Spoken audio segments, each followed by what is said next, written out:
reminder for all of us, we should be recording now, but we had somebody stay on. We need to officially close the meeting.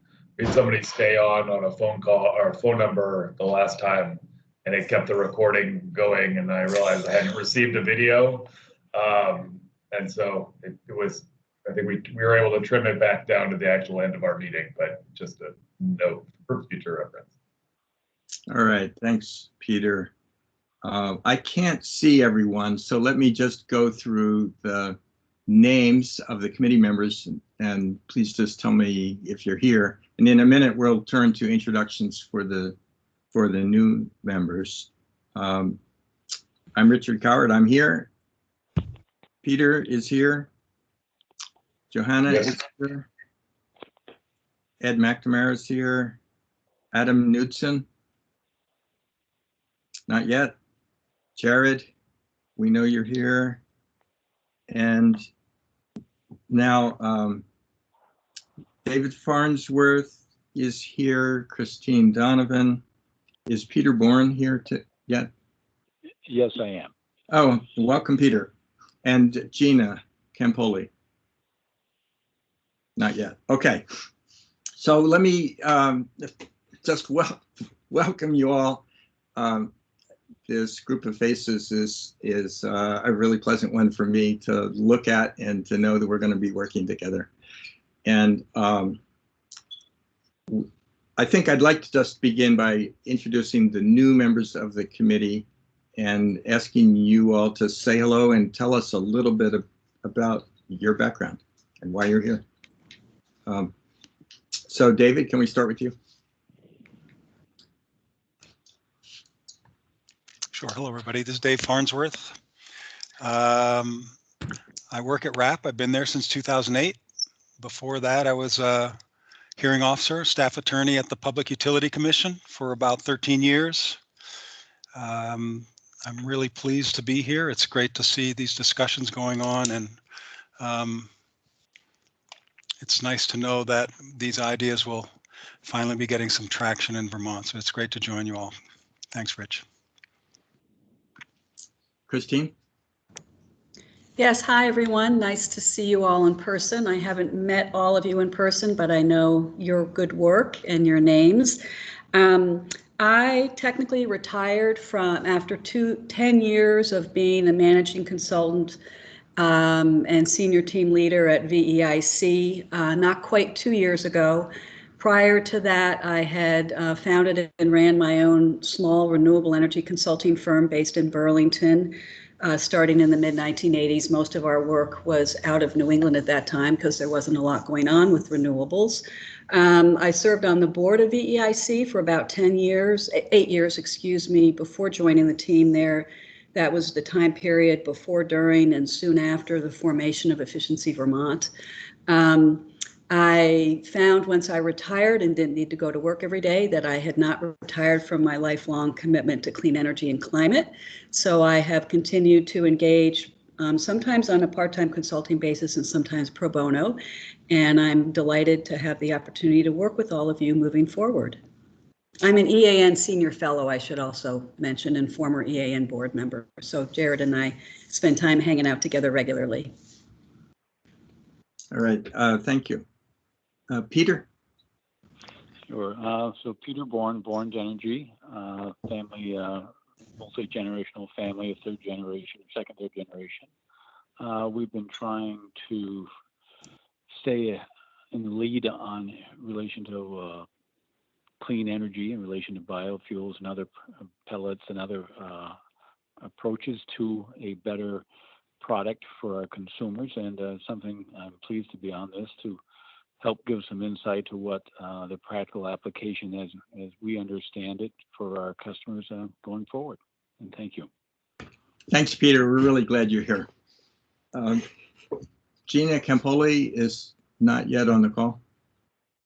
Okay. I haven't spoken with her. I'm not sure whether she's going to be on the call today. Well, one thing that's obvious from the backgrounds of these new members is that we've recruited some serious talent with deep expertise in a number of the topic areas that this committee needs to work on.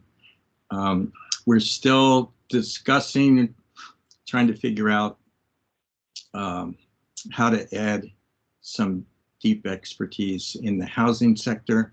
I know Dave Farnsworth and Christine have deep expertise there.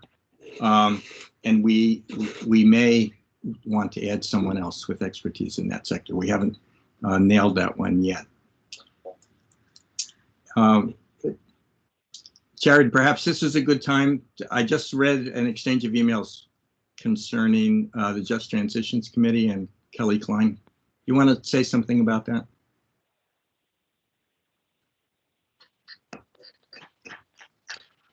Rich, was that directed to me or to Kelly?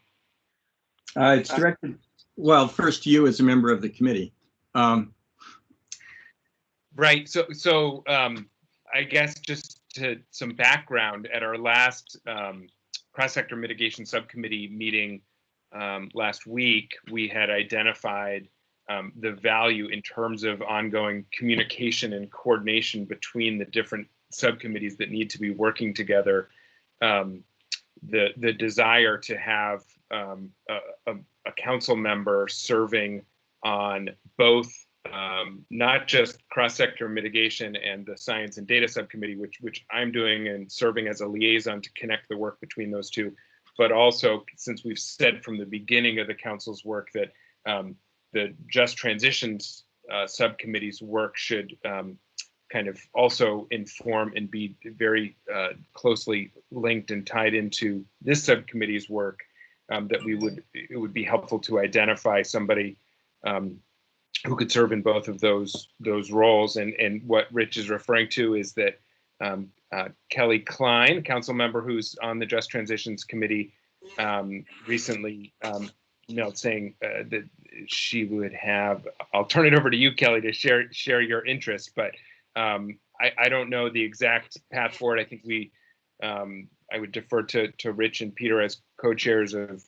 this subcommittee on that, but I think that's a timely and welcome bit of volunteering on Kelly's part in terms of being able to help us coordinate and collaborate between these two key subcommittees. And maybe Kelly, could you want to comment? Yeah, sure. Thank you. I'm glad to be here. So yes, I'm on the council and I'm already on Just Transitions subcommittee. And we had talked at our Just Transitions committee meeting about having everyone on that committee be a liaison between our Just Transitions and one of the other subcommittees. And then as part of the council, I'm here to represent small businesses, and I thought it would be a natural fit if I joined the cross-sector mitigation subcommittee as a second committee for me, somewhat like what Jared is doing. So I just had been musing over that and wrote to the steering committee and as well as the chairs of this committee to say, this is something I'd be interested in doing. And of course, you all will let me know if that makes sense. So hopefully it does, and you will let me know. All right. Thank you. I believe this is a matter that we should probably defer action on until the steering committee has had a chance to discuss, how the connections across the committee should be managed. But it's really welcome. Your interest is welcome, and I'll defer action on that for the moment, and probably should return to the regular order of business. We have an agenda circulated for today. I'll pause for a moment and ask people if you would like to make amendments to the agenda.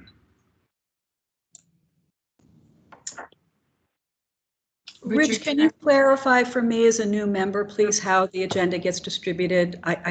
Maybe I missed it on the website. It should be posted on the website along with the meeting notice. Okay, all right, thank you. I see Jane nodding. That, It's there. yeah. It's not the easiest to find because there are lots of noticed meetings on there, but Yeah, we're working on that. Okay, thank you.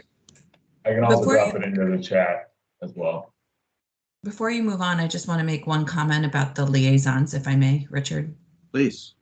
I just wanted to draw your attention as you're thinking about it and as we think about it as a steering committee and beyond, that there is interest also from the Ag and Ecosystems Subcommittee to have a liaison on this committee that sits in on a regular basis.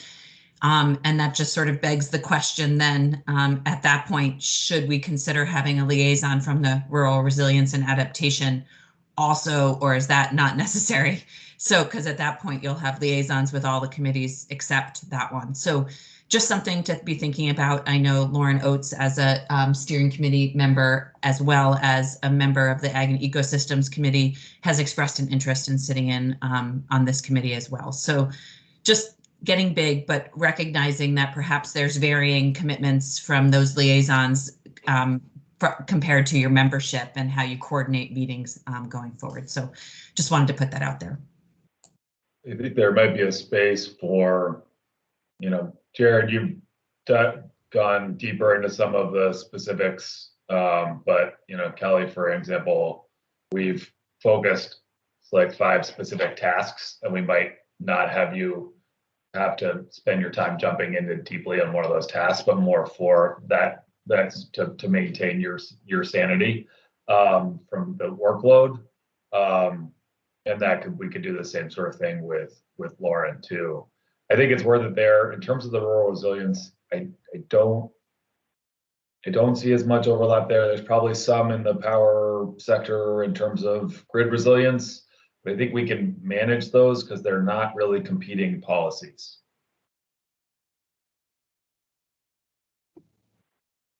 Okay, it's Liz? Liz. Yeah, on that subject, I believe so long as that subcommittee affirms the membership, one of my colleagues is on that Rural Resilience Committee, Mike Burke, who is our lead for systems and field operations. So we will have a little bit of a natural connection just because I can, clearly keep up with Mike on what's going on there. And that might be a, informal but good way to handle it, because I agree with you that the overlap is probably primarily with regard to electrification and how it can enable the work that subcommittee is doing. Thanks, Liz. So I'm going to suggest that this is a topic that Peter and I will discuss with the steering committee and try to come up with an overall plan for this. I agree with Peter's observation that there are different depths potentially to the depth of coordination or liaison work that we might envision with different subcommittees without just duplicating everything. I haven't heard anything else about the agenda, so let's just go forward as proposed. The first topic being the revisions we discussed last time to the subcommittee charter. I guess I might make a friendly amendment, Richard, to the agenda, in that Jane has put together a kind of a narrower version of the charter to talk through sort of what the process and sort of evaluation criteria we may use. So I think we could walk through both of those documents. Jared shared some minor comments on the charter. We didn't hear anything from anybody else. So I'm not sure if anybody has anything they wanted to share now. Otherwise, we could sort of go through Jared's comments quickly, see if we want to have any revisions, and then go through the document that you put together, Jane. Is there any way to get that document? I can share it when you're ready if you would like me to help take notes or anything. Can you put the document on the screen? Yes. Which one? Let's start with which one. Do we want to make sure we're good on the charter, and then Jane can share the more specific task One. I think we should make sure we're good on the charter first, and then the criteria for prioritizing tasks and recommendations can be second. Okay, I can share for the charter if that works for everybody.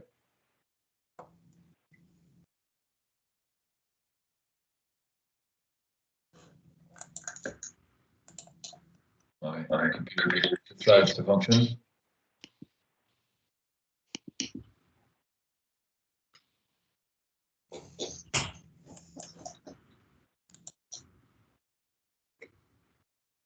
All right, somebody can nod their head when that's present. Okay. So, let me So scroll it's back up, up. but the type is very small. All right, give me a second. I'll make that bigger. Oof. Sorry, my computer is deciding now of all times to bog down. It's pretty significantly.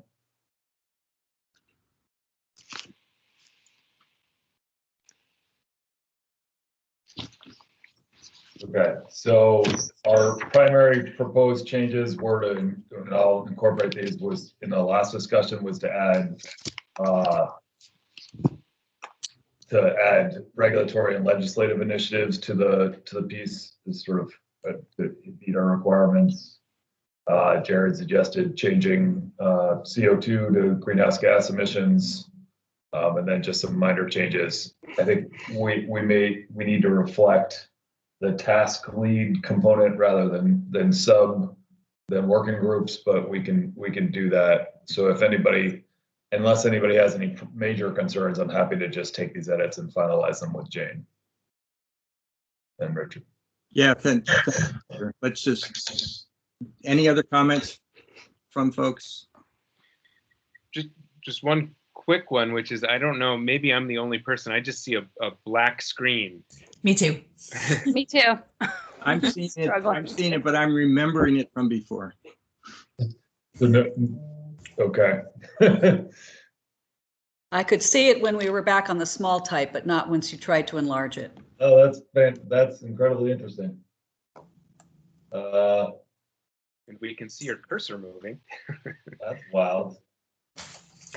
I'll speak one to comment to building off of your subcommittee description.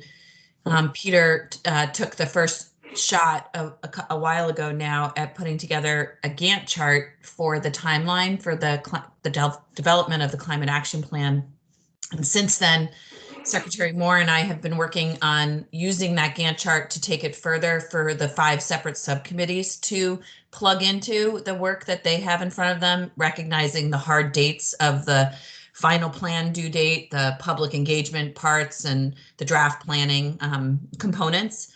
And so the hope is that once you have the final subcommittee description, that you'll be working on a work plan that will inform a more detailed Gantt chart for each of your subcommittees. And I have all of those drafted, and they've all gone to the secretary for her review, and will go to the steering committee for their review as templates, as well as sort of work plan templates that identify sort of the main charges in front of each committee, whether it be, first and foremost, inventorying programs and strategies that already exist, and then blah, blah, blah, through the 5 main components of the statute. So that will all be available for you all, in my anticipation, is next week. And so hopefully this is just one piece. And as you continue to dive into the work that exists, hopefully those tools will help with planning forward to meet those aggressive deadlines.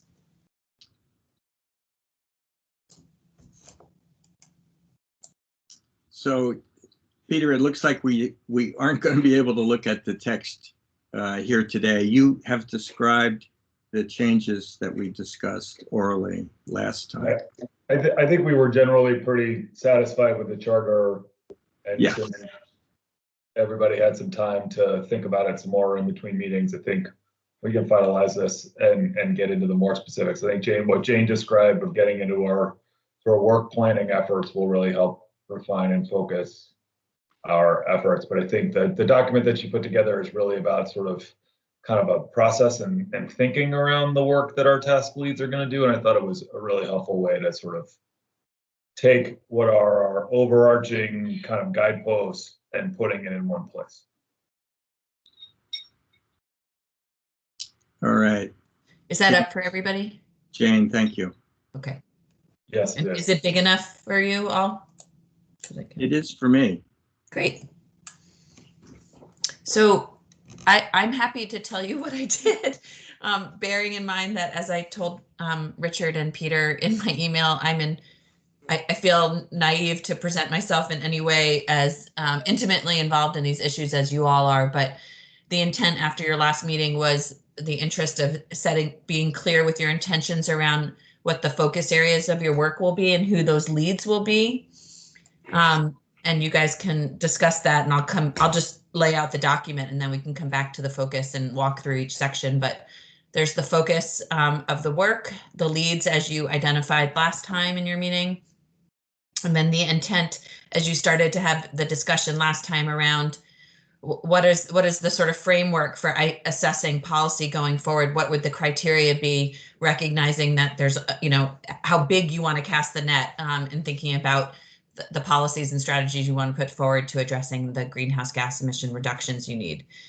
And then start to have a conversation about what the process would be to further develop ideas that you put forward that sort of make it through the criteria that you suggest.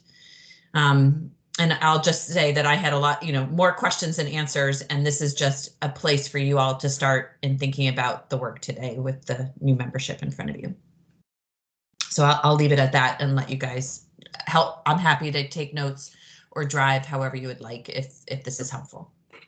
Jane, if you would scroll down a little further to the criteria for guiding what our work actually, will result in. These are the deliverables, as it were, for the work that, we have in front of us in the next few months.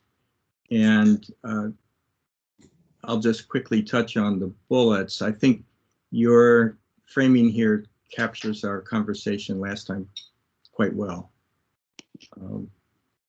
We are looking for actionable proposals.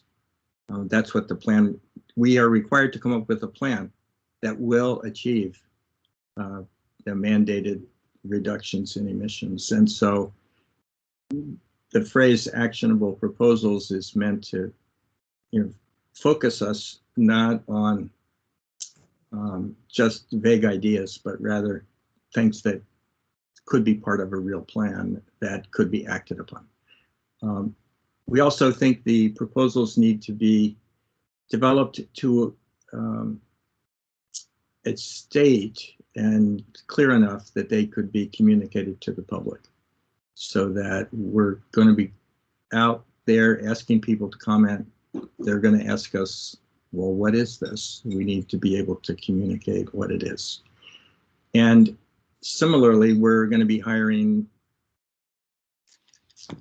expert modelers and consultants to do economic and environmental analysis of the proposals, so they can't be too vague. The modelers are going to ask us, well, what are we modeling?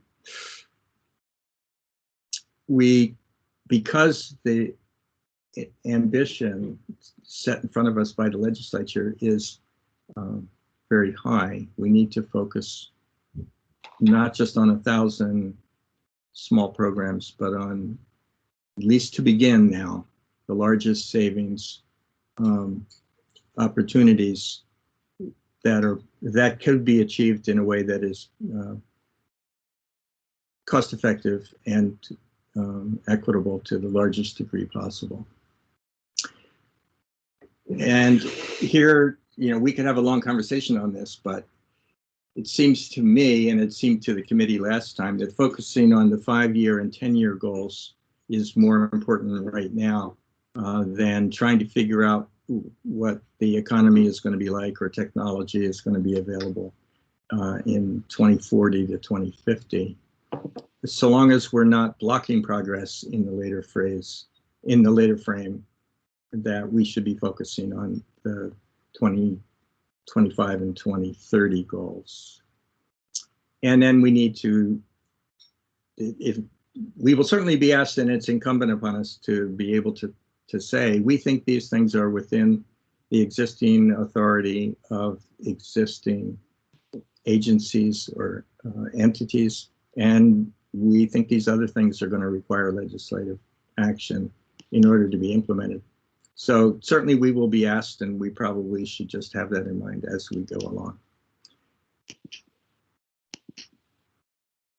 That's how I would direct us all and the task leaders in when we're thinking through the slate of policies that we need to develop. I'll just pause and ask for comments on that, or anything anybody wants to change or add. I have a question of clarification, Rich. Would now be a time to ask that? Oh yeah, be great. I guess it's two-part. First, let me ask if I heard what you said correctly, and then if I did, I have a question of clarification about it. Did I hear you say now that the consultants are being hired to model the economic and environmental impacts of proposals that we are considering? So the timing on this is a little difficult for this committee, I have to say. But Peter or Jane could perhaps tell us about how's the timing going on those things. I guess let me add, the nature of my question is, so if that's true, then the desire is for us, whoever the we is, but us non-consultants on the subcommittee, in some way developing sort of the short list of the proposals that we're considering, and then the consultants assessing the impacts of those. Or alternatively, for example, are we anticipating the consultants to be involved in selecting that first cohort of proposals to help inform our approval and review of them, and then assessing their impacts? Jane, I'm happy to jump in and then hand it off to Jane from a process standpoint. Christine, that's a great question. In an ideal space where we had a couple more years to do this work, it would be great to get the perspective of the consultants at the initial stages. Based on the timeline we have, we're going to need to shortcut that a little bit and get directly into the policy development work and then circle back. I think we all have a range of, a decent understanding of what some of the specific impacts of different policies would be, and can sort of organize around order of magnitude at least, and then have the consultants help us refine that to ensure that we're hitting the requirements of the Global Warming Solutions Act. Okay, thank you. Yeah, and just to follow up on that, Christine, the idea is that we put an RFI out already. We received 15 varied proposals around answering 8 questions that were shared through that RFI. And we are now in the phase of moving from the information that we got, the proposals, into RFP, either one RFP or multiple RFPs, depending on what the questions are that we determine in concert with the subcommittees over the next month. And the hope is that by the end of March, the RFP or RFPs go out for the technical consultants with them on board no later than the end of April. But with the idea that we're going out for public engagement in June around the first sort of draft testing of the proposals that you're all putting forward, it would be hard to imagine that much data analysis will have happened by then.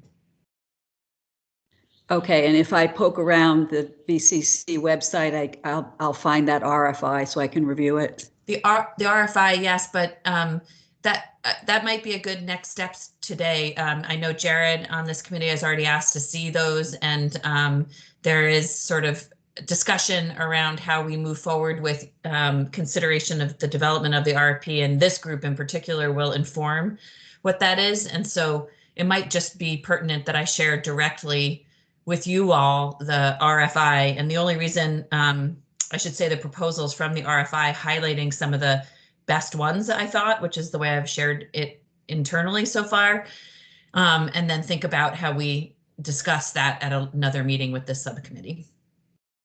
And I've just been sort of waiting, to be honest, with a meeting that's going to happen internally between the Public Service Department and the Agency of Natural Resources to consider coordination of the data that's already being gathered for the CEP, and then the RFP that we want to do for this, the Global Warming Solutions Act, which is the only reason that I haven't shared those proposals yet, which is happening tomorrow, that meeting. So Jane, how soon could the RFI and the responses to the RFI be shared with the committee? I would tomorrow afternoon. Okay.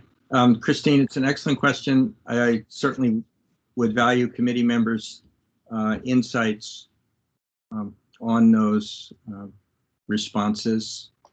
And I recognize that the decision-making process here is going to be, how to say, held within the agency. But if this committee can provide some insights on what we're looking for and what we think is most valuable, then it'd be great if we had the opportunity to do that. Yes.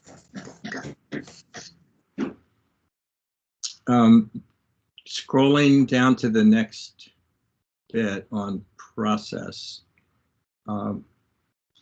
we're discussing that's the topic of the discussion right now. What's going to be our process, and that I want to open it up to anybody to comment on this.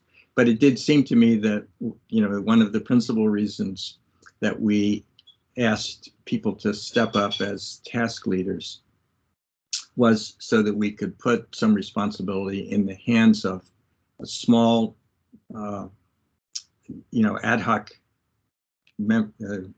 collection of committee members to bird dog their review of the leading topic areas, policy proposals in different areas, different sectors, and then come back to the committee with some focus. Here are the 3 or 4 major policy proposals we think that the committee as a whole should be looking hard at. And I just want to pause and ask whether that's agreeable to committee members as a way to go forward.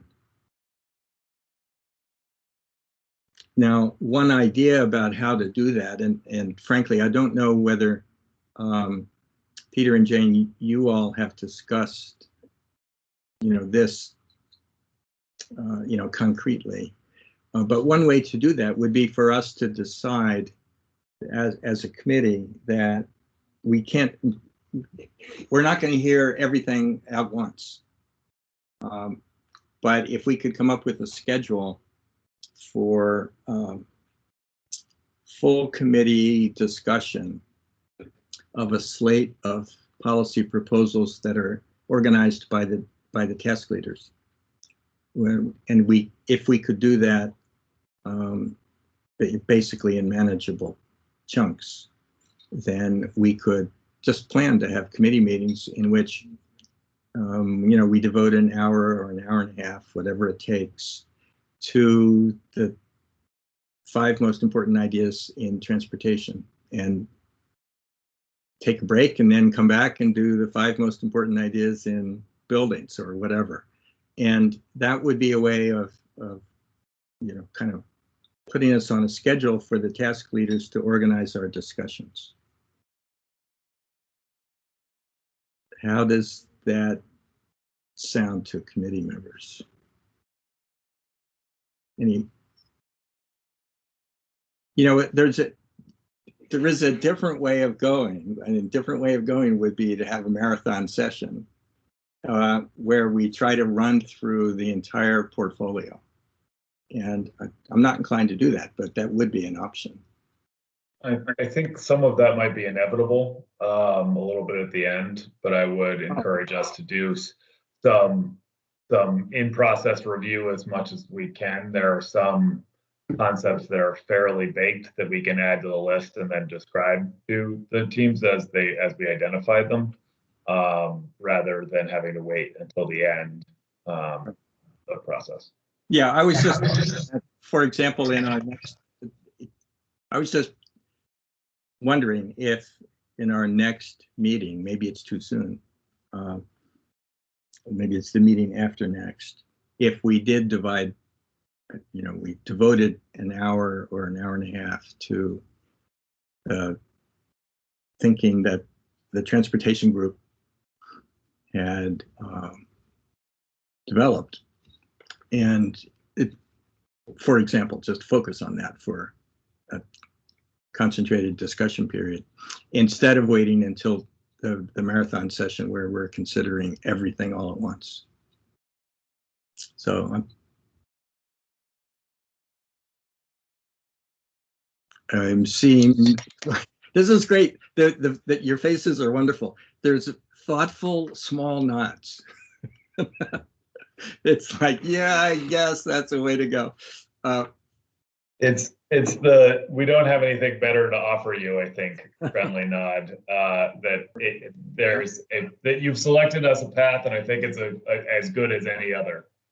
Okay, so towards the end of this meeting, we'll decide whether we can do that, 2 weeks from now, or whether we have to wait a month for something like that to happen. I see hands up from Christine and Joey.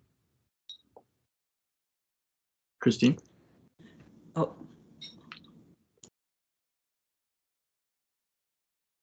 Oops, you're muted. oh, sorry. I guess my question is there an opportunity?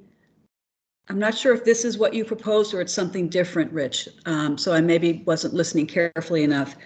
I'm wondering if there's an opportunity to get sort of a first airing of the top issues that any one sector is considering fairly early, so that all sectors can keep moving as soon as possible, having some idea that there is broad support for the top issues, rather than, if we go in sequence, it could be 4 weeks possibly before we get to the first airing of the final sector, and therefore a month for that sector hasn't been that productive. So I'm not sure if that's different from what you were proposing or not, but I just wanted to tease out that issue. Very well teased out, thank you. But yeah, my thinking was that at the next meeting, we could do a run through, quick hits run through of the full range. Okay, thank you. And then we'd get initial feedback and some prioritization. That would be followed by coming back for a deeper dive on sectors. But when you look at the schedule or what we have to have done by the end of April, we're not going to be, we can't spin any wheels. Yeah. Really have right. to keep going. Yeah. So any other comments on that? Joey, you put your hand down. Well, I think Christine articulated it very well. I think that's a really good recommendation. And I would also just say we sort of did that in our first small group of council member only. I mean, we just did a round robin go around of like, it wasn't as formulaic as we might want to create for the next iteration of that put big ideas on the table conversation. But I thought that was helpful. And I think some more systematic way of doing that, to your point, Christine, I think would be very helpful. And maybe to that point, just sort of stepping back with new members, which I'm really glad to have all of you as new members and partners in this endeavor. So great to see everyone. It would be great to share that with folks so that they know the conversation that we've already had that relates to those sort of bigger ideas. And again, it was just sort of spitballing, but it will give you a sense of some of the big things on the table. And then also just a note, and I think we all know this, but I think it's important to just affirm and keep top of mind. And Jane, I would love to see that document you shared, if you can email that. And if you already have, I'm sorry I missed it, but I'm having a hard time wrapping my head around it on this screen. But one thing that seems important to potentially affirm there, and just in general, is the charge of this climate council, as we know, is to put together a plan that gets us to 2025, 2030, and 2050 hard pollution reductions with very clear parameters around how that happens, with just transition and consideration of resilience and adaptation and the role of our natural assets, all that stuff. We know that, but this committee, I think, are largely in charge of the lion's share of those pollution reductions and the 2025 and 2030 in particular out of the gate.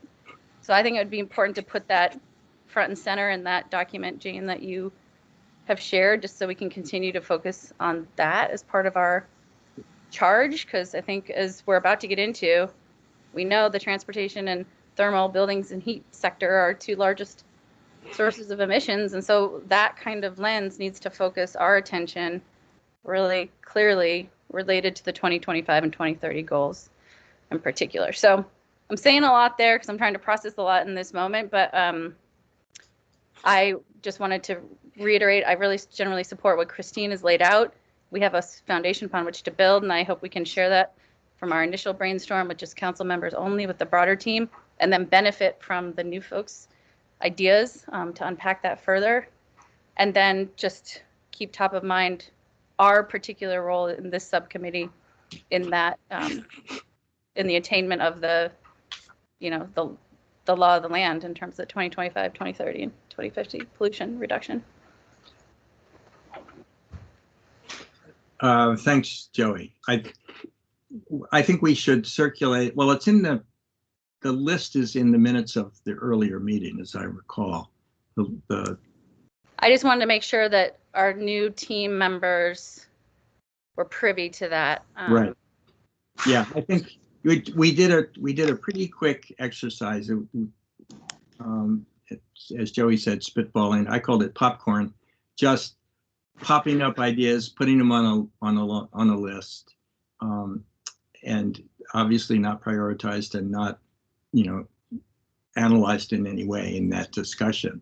But that's a very large menu of ideas that occurred to us in the first moments. And what I would ask each of the task leaders to do is to organize a discussion with other members of the committee and outside the committee to just solicit input so that you could come back to us with some prioritization within your sector.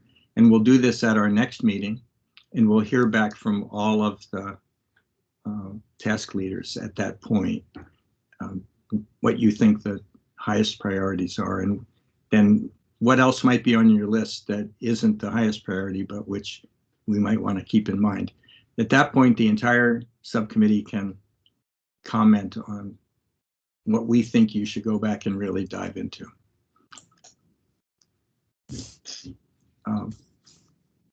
Okay, now we're behind the schedule, but that's been a good conversation about process. We have the advantage, of course, in Vermont. You could say it's an advantage, or you could say it's a bit of a lament that we have studied the number of the policies that are needed to address the climate challenge for years.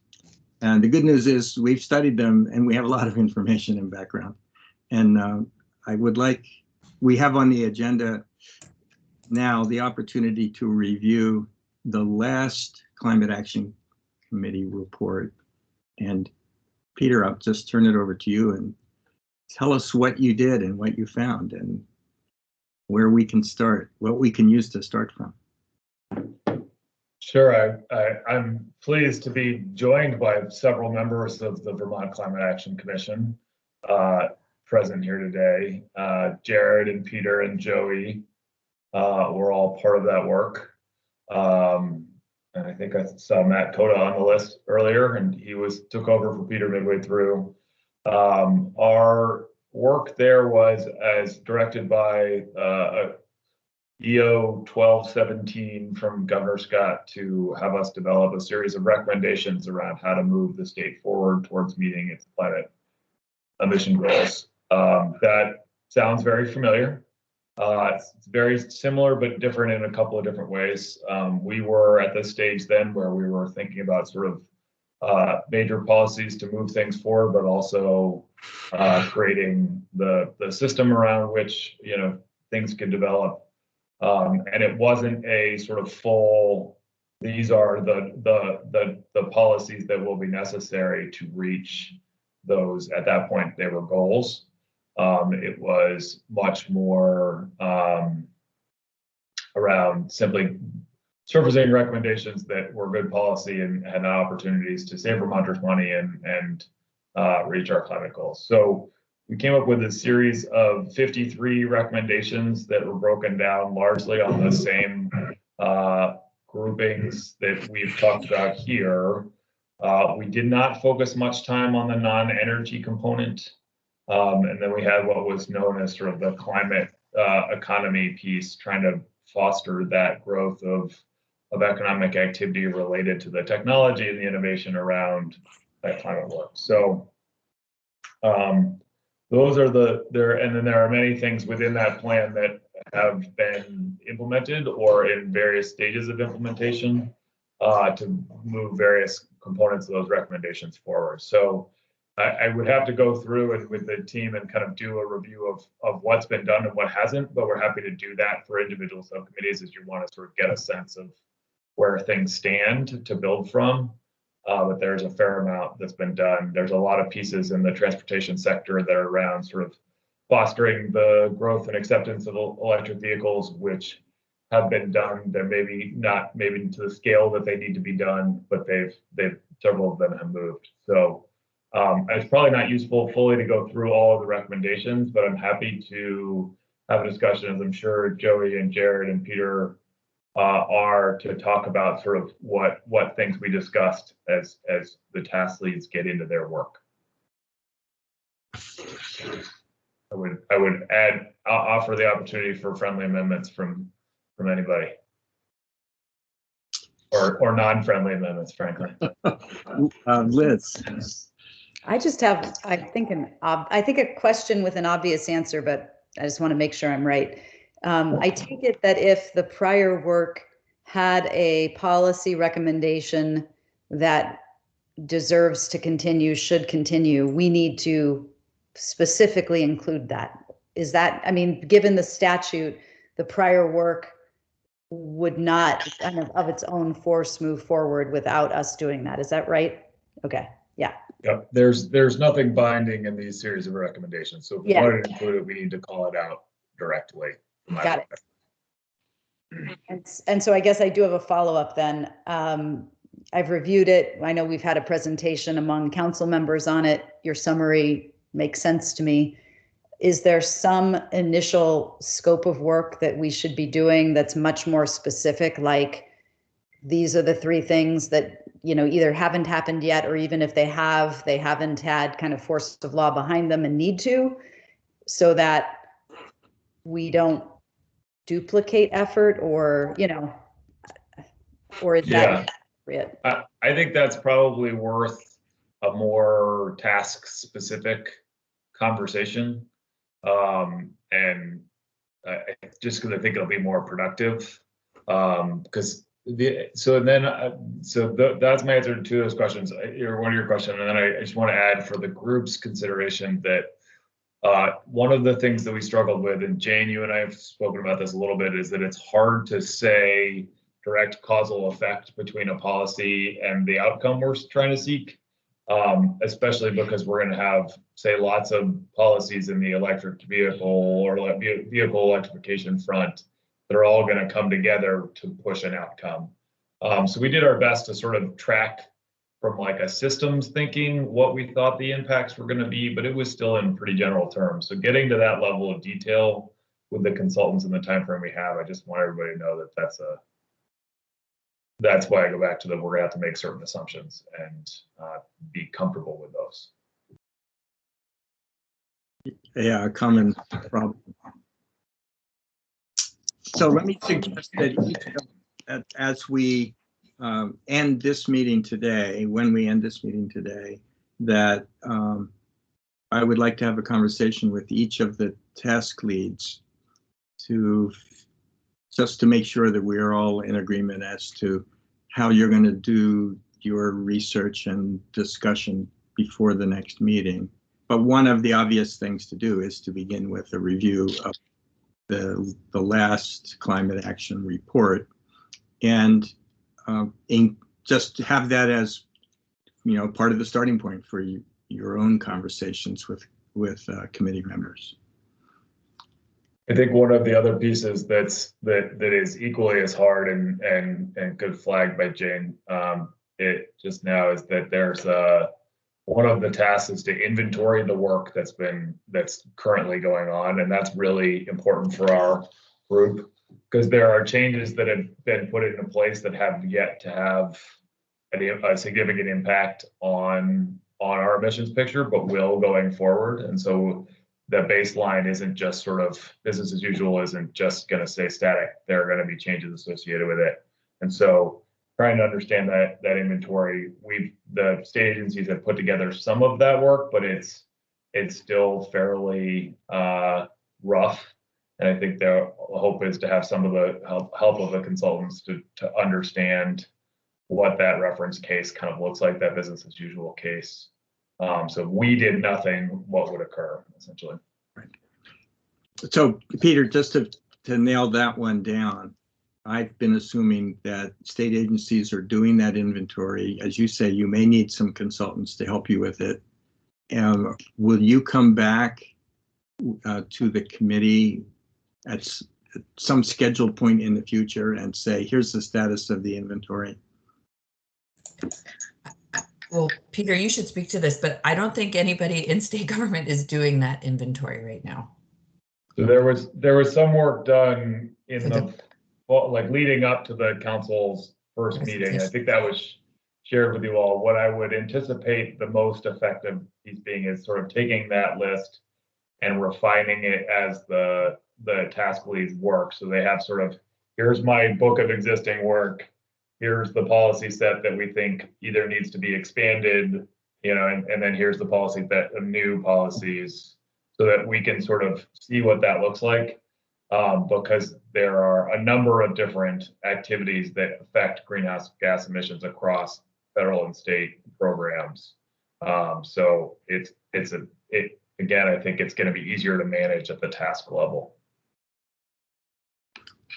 And that's where the comment I made last time about sort of where staff can be helpful in identifying who we need to grow into those roles can be really important. And Jane and I can work on some of those. All right. I'm really not expecting the task leads on this committee to run around and do that inventory. So we're going to need staff support or consulting support. Yeah, no, I didn't mean to do the inventory. I meant to sort of put it in a form that's useful for their efforts. Correct. Right. Okay, so I have Jared and Christine. If it's okay, I'm going to try to share my screen briefly because I want to point out something that was in that final report from the Climate Action Commission that I think will help save folks time. So let me see if I can do this quickly. Can folks see my screen right now? Not yet. Not yet. Let me see here. Okay. How about now? Yes. Okay. So great. So this is page 9 of the report that Peter linked to from the original Climate Action Commission. And, you know, even though there's 53 recommendations, and this is I should say, because I was involved in this, it was a very rough assessment, but this is a key that can help say, you know, of those many ideas, we tried to organize them by potential GHG impact, you know, consumer savings impact, the ease of implementation. So just as the task leads are looking to kind of, you know, start from, well, what are some of the ideas that were already on the table? This will, I think, be a helpful reference point so that you can hone in on some of the, you know, higher impact, higher savings, higher benefit projected, not that this was a final analysis or overly detailed and refined, but I think that that may be a helpful resource that I just wanted to call folks' attention to. Thanks, Jared. Yeah, thanks, Jared. I'd forgotten about that specific table. That is quite useful to understand that work. And so that was analysis that Jared and Riley Allen from the Public Service Department and a few others put together to at least give us some sideboards on what we thought the impacts would be. Because it, you know, as we get into this, you will all discover that it is really difficult to put a sort of, this will have this impact kind of, you know, we can model it and come up with our best estimates, but it's not easy. All right, thanks very much. I see we're behind schedule and we're at a time to take a 5-minute break. Have I got that right? I think we were supposed to hear from Jared and then take a break. Yeah. Christine, before we go on, you have something? Yeah, just very quickly, I just want to affirm, Rich, that you have said that inventorying existing activities is out of scope for the task. Is that correct? Because in my view as a consultant, that's a non-trivial decision. If inventorying existing activities is in scope, that's a significant amount of work. So are we agreeing that inventorying existing activities is out of scope? So I can maybe try to provide some clarity, Christine. Right. The discussion that we were having was that there are state staff that will help support each of the task leads, and that some of that work to inventory that program has already been done by state agencies. And so the state staff can help organize that inventory information for the task leads so that you know what's, you know, already being done in your specific sectors. But it is a specific task that the council is overall assigned with, and so therefore has to be in scope, but we want to do it in a manageable way. When will the results of that inventorying be done for the building sector, for example, and by whom?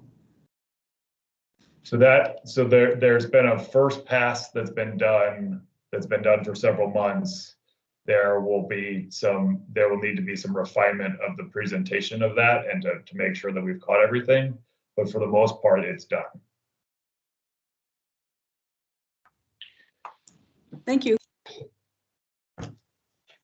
Okay. Yeah, specifically, there was the presentation, I'm trying to recall, I believe it was from the PSD and ANR on the original kind of overview of existing policies and programs. I think TJ led that with, I'm trying to recall who the other presenter was. Heidi Hales from Heidi. Right. So that would probably be a helpful reference document to if that could be shared around with the full subcommittee. Thanks, Jared. I think frankly, it'll be iterative, Christine. That is, we have, you know, a rough cut inventory of work that has been done and programs that are in place already. And I would expect as the work goes on, we will add to the inventory.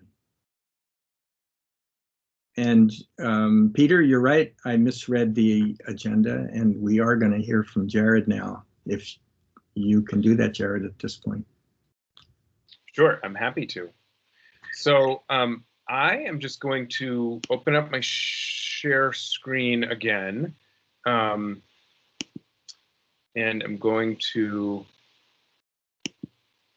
can folks see my my screen right now? We can. Okay.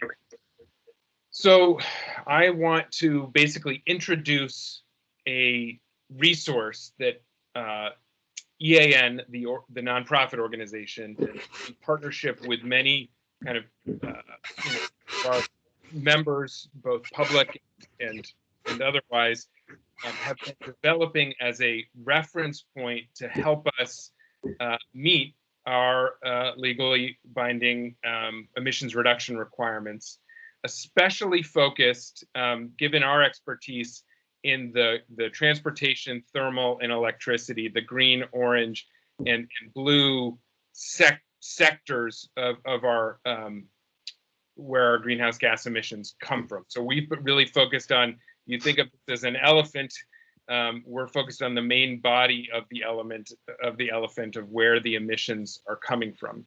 And so I want to just say a few words about, just to introduce what this model is, how it's come together, what it is not, and how it can and should be used and how it should not be used. So the first thing to say is that many of you have been familiar, since 2017, EAN, as part of our annual progress report for Vermont on energy emissions, the economy, and equity, has done modeling that has been led by our senior fellow, Lee Seddon, that had previously been known as the Path to Paris analysis. So after Governor Scott had committed Vermont to joining the U.S. Climate Alliance and meeting those targets, we started modeling, given known and proven and available technologies and best practices, what that look like. So not policy pathways, but technology and best practice pathways, given what we know in the peer-reviewed literature and kind of measures that we have, whether it's from a group like the Energy Information Administration or from the technical assistance group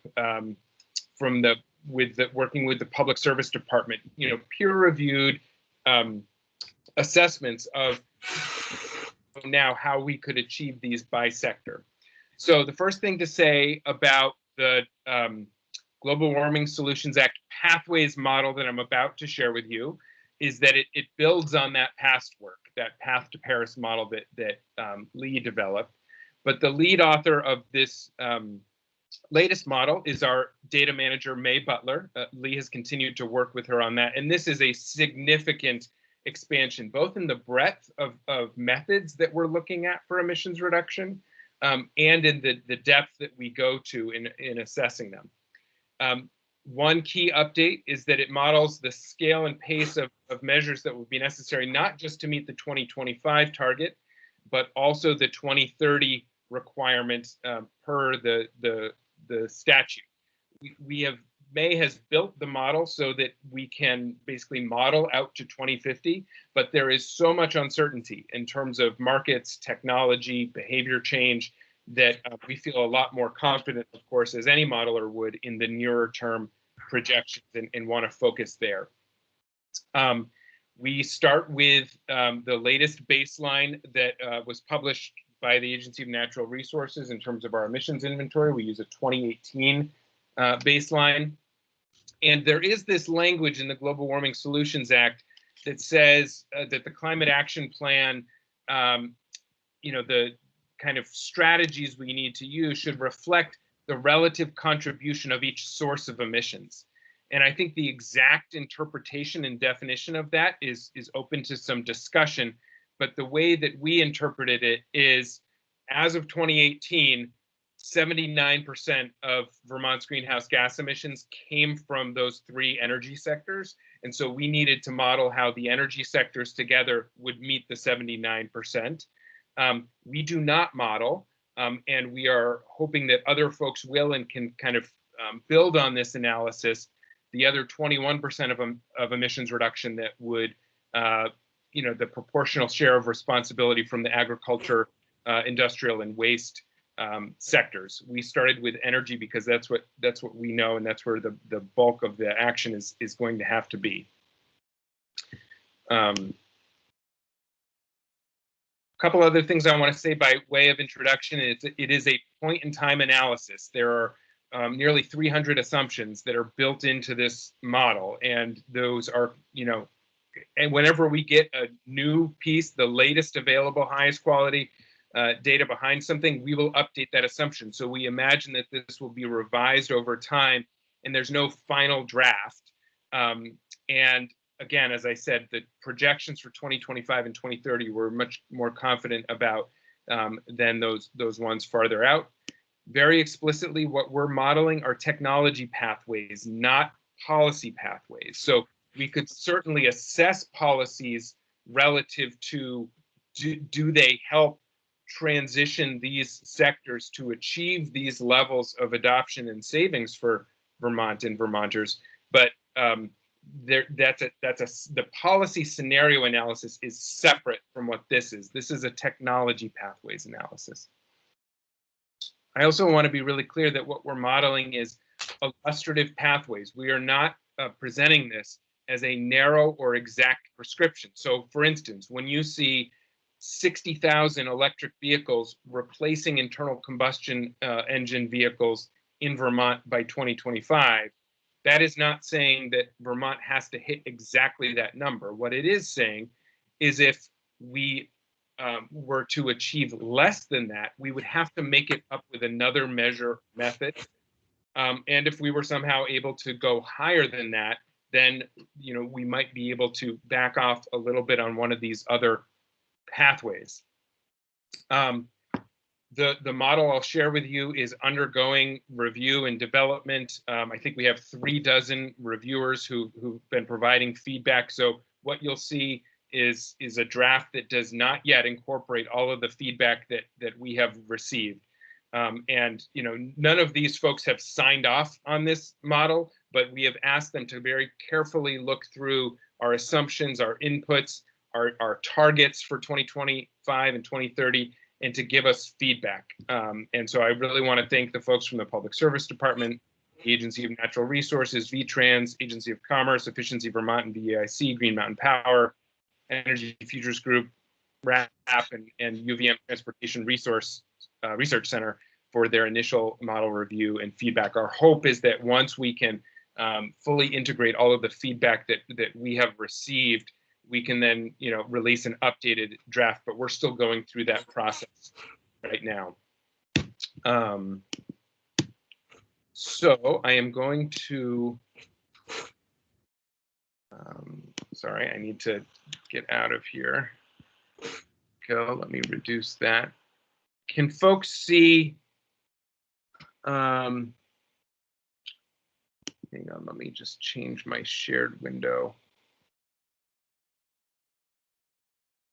Apologies, I have to switch to a different document so I can show the model to you. Can folks see this now? Yes. Okay, great. So here is our workbook.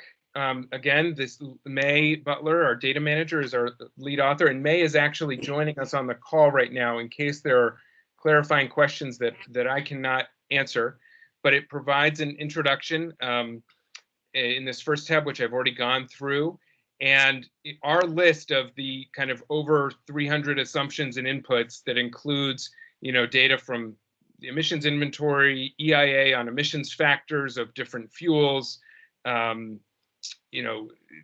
all sorts of information is in this assumptions and inputs tab. But really the summary of what it all adds up to over time is in this dashboard tab. And I thought that folks might be interested, again, not a prescription or a prediction, but an illustrative sense of this overall scale and pace we are likely talking about in terms of sectoral and technology transformation, to share some of what these kind of unit counts would look like over time. So for instance, right now, and this is, so I should say we use a baseline count of what the numbers were as of 2018. So sometimes that's just for the sake of consistency. So as of the end of 2018, we had nearly 3,000 electric vehicles in Vermont. Now that number is closer to 4,000. But what we're modeling, and all of these numbers are cumulative. So this is not on top of 2018. It's starting, from, it includes this 2018 baseline number. So technically here, this is a net addition of 57,000 electric vehicles on top of the 3,000 that already existed in Vermont as of 2018. And you can see, based on 2025 and 2030, the kind of exponential market transformation curves that we're going to have to be on to get off of high polluting, mostly gasoline and diesel vehicles in the transportation sector, and fuel oil, propane, natural gas heat in the heating sector. Those end up being the bulk of where our emissions come from. But we model, I should say, we organize this into kind of overall buckets. So within transportation, we model the effect of electrification, both on the light duty fleet and eventually much, over a longer time frame, the heavy duty fleet. That technology is not as advanced in the heavy duty fleet as it is in the light duty fleet right now.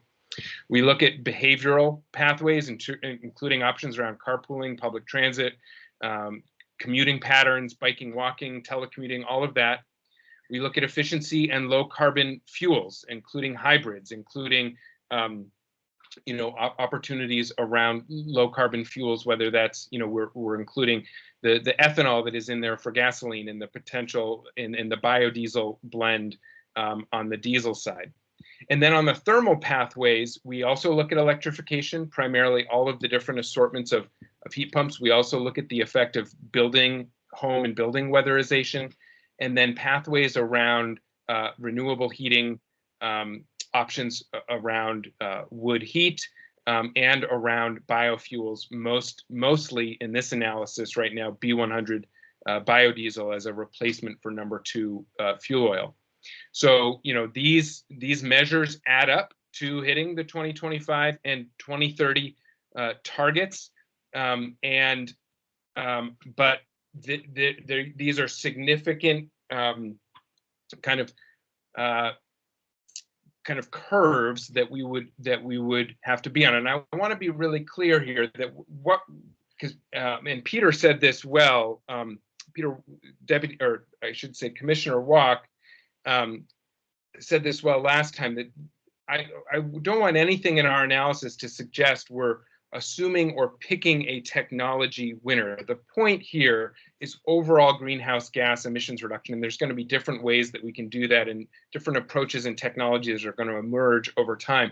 But I do think we have a very real responsibility to show our work and make sure that what we're projecting actually does add up. And so if you think that a pathway is not one of these technologies or methods, we want to hear about it so we can hopefully help model it.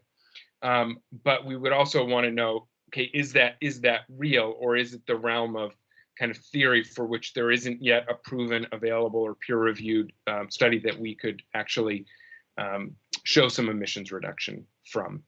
And I would say that, there is a lot of this work that is already underway in terms of, you think about and we'll have updated graphics to help illustrate this later, but you think about what those curves look like, say, for instance, from going, I've already talked about electric vehicles. So, let me talk, for instance, about weatherization.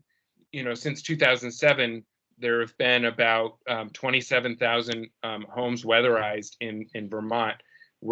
This model assumes a net 50,000 over the next 5 years, and an additional 120,000 over the next decade as part of the emissions reduction goals, not just because of the direct benefit you get from weatherization, but then because of the additional clean heating options that you have once you have a weatherized home or building.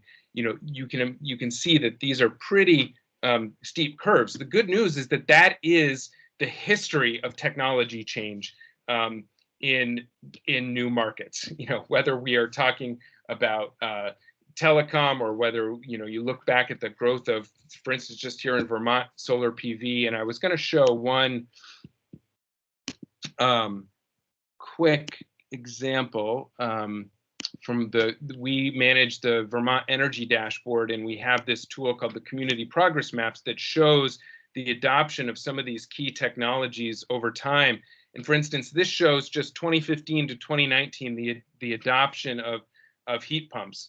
And this actually doesn't include the 2020 number, which was, per the Public Service Department, a net addition of 10,000 heat pumps. So we went from, about 3,000 in 2016, 4,000 2017, 4,600 2018, 6,400 2019, and then a net of 10,000 in 2020. So we're starting to see the beginnings of some of these kind of exponential growth curves on these low emissions, clean heating, clean transportation technologies. But it's going to be the job of us to make sure that what we show adds up to a lot of that happening, and we can show that link between the policies helping to ensure that. So at this point, I'm going to stop sharing and end my presentation and just say that we're going to keep working on this, and we want this to be a reference and resource for this committee, the Science and Data Committee. I know that the A&R and Public Service Department are also developing some pathways modeling, and so happy to end there. And if there's any clarifying questions, take them, but we're probably over time. So, Jared, thanks very much. We will take some questions. One the top line question I have for you is the dashboard that you showed us. In a way, I've seen it before, and every time I look at it, I'm struck by some of the dramatic increases in low carbon technologies that are required in that analysis. But you don't have a final column on that dashboard listing the number of avoided tons or emissions reduced, which is the focus of this committee. We do have that up top in the dashboard. I think that we can improve that view in that illustration for the next iteration. It would just show us, where are the tons really in. Yeah. Before we get going too further, Stuart Blood, I believe you're a member of the public. I think you're currently sharing your screen. If you could stop sharing so we can go back to the broader group, that would be great. Thank you very much. Okay, Christine, your hand is up. Is that for a new comment or something previous? There you go. Okay. Any comments, questions for Jared? All right, thank you. Thanks, Jared, for both the information and sort of the challenge, I guess you'd say. The challenge to us. How can we accomplish what we need to deliver under the statute? So, Richard, I have a question for Jared. You may have answered this. Is how can you, obviously this is EAN's data, but it's always obviously going to be extremely helpful to those of us trying to do the work. How do you best propose sort of sharing that with us? I know you guys are still sort of locking down some details, but I know, as we get into the assumptions, as our consultants start getting involved, having that baseline data set will short circuit all of this work. Yeah. So not to put you on the spot, but I need us access. Yeah, check back in with May about our timeline for kind of incorporating and updating the existing feedback we've gotten. But my hope would be that, we can share it, with some caveats about kind of ways that we anticipate it could still be improved and revised, but at least to have an initial reference for folks to work with. I think we could share either the whole model or at least some kind of key summary kind of pages of it with this subcommittee next week. Yeah, and I think in some ways, just, especially for the consultants and for those involved, just like having an agreement around, it's sort of, I think it probably needs to be taken from the EAN banner to the Climate Council's banner, but agreement around sort of what the technology does in terms of those pathways will be very useful, so that we can then agree on sort of using those and then getting to the sort of, okay, what are the policy drivers to get to those things? Yeah. But that to me is probably its greatest value, and thank you for putting that together already. And just to affirm that, we want this to be as useful as possible to the state, to the council. So we'll work to accommodate that, and no pride of authorship. And that's why we built it. So all of the assumptions and calculations are totally transparent, so everybody can see those and improve them if there's areas for improvement. Anything further for Jared? Okay. Huge thank you to May and yeah. to Lee for their work on this. A great body of work to build on. Let's take a break now until 2:30, and we'll resume at that point. And then Peter, we'll start with you. Great, and I'll build off of that some food for thought in terms of what sector-specific emissions reductions look like if we were to build on the sort of the GWSA's proposal, or not proposal, requirement that we see reductions in each of the sectors. And so we can think about what that means, especially for the power sector, as we think through some of these things. So look forward to that discussion afterwards. All right, thanks very much. We'll be back at half after the hour. And just as a reminder, you may want to just turn off your videos so that you can take whatever break you need, and so because they will continue to record. All right, thank you.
Hey, Peter.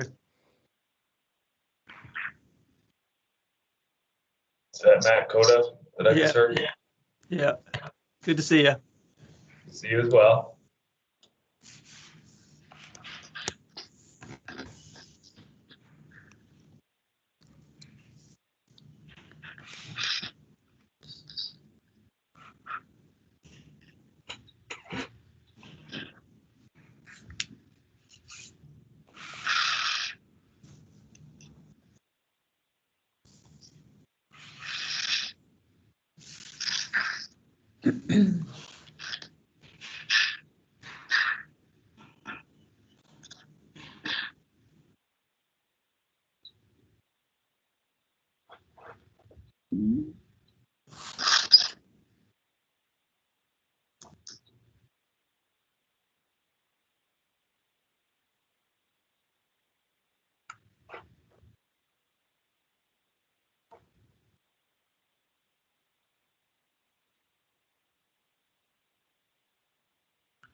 I think we're about ready to get going, but Peter disappeared on me, so maybe he'll be right back. Oh, there he is. Okay. My apologies. I got the boot. So as long as everybody can hear it, I'm going to share my screen. This is not nearly as pretty as Jared's work, but it gives a sort of sense of clarity around numbers in terms of what we need to do in terms of our accomplishments in each of the sectors to give people sort of perspective of where we are and where we're going, sort of getting deeper into the analysis that was presented on the inventory earlier for the council. All right, thanks. And I am happy I will share this with the group and for the website when we're done. Can everybody see that? I think I've zoomed in about as much as I can here. Thanks. That's excellent. And by the way, we had a comment from a guest who tells us that when someone is sharing a screen, the rest of us can zoom in on it by hitting Control and then using your mouse to scroll in. Okay, a trick that I did not know, but was helpfully told. Yeah, it is quite useful. All right, so what you see here beyond a bunch of numbers are just sort of a breakdown of our key milestone dates and where we stand now as of 2018. I want to put a quick caveat into Jared's 2018 data as part of the 2016 full inventory, greenhouse gas emissions inventory. We put a sort of a initial evaluation of 2017 and 2018 based on the data that we had. We're going to be doing the same thing as part of the 2017 inventory for 2018 and 2019. But some of these are estimates in nature, but they're within the ballpark for the 2018 data, and some of it's more solid than others. So the 1990 baseline year is the baseline year for our 2030 and 2050 targets. And you'll see what I've done. Well, let me go through the first one. So then 2005 is the baseline year for the 2025 number, which is based on the US NDC for the Paris Climate Accords. And then the 2018 data is the sort of most recent data, or 2016 data is the most sort of solid data we have, and the 2018 is the sort of the best we've got and the most recent we've got. and then starting to look at the 2025, 2030, and 2050 numbers in each of the respective tasks that we've described. So your transportation, your buildings and heat, your power sector, and then the non-energy work, to get a sense of scale about those reductions that are required. And so based on the fluctuations that happened between 1990 and 2005 and since then, there are sort of different needs in each of those sectors. If we are going to go from a straight line perspective of we must have the appropriate amount of emissions reductions in each sector. And so that's a frankly an open question that I think if we disagree with, we should push back on, because it may not match with the rest of our criteria around equity and cost effectiveness. If we're trying to drive emissions down in places that it's hard to get that last mile. So as you'll see, the 2025 numbers, it's a heavier lift in transportation.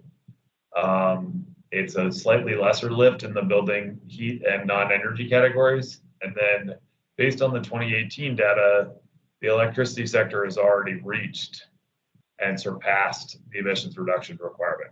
Obviously, there's a lot of discussion around the emissions from the power sector and how we calculate them and all those things. But based on the way we calculate them now, and this council has the opportunity to weigh in on that, based on the way we count them now, we have already met the 2025, 2030, and 2050 numbers, frankly, from the power sector.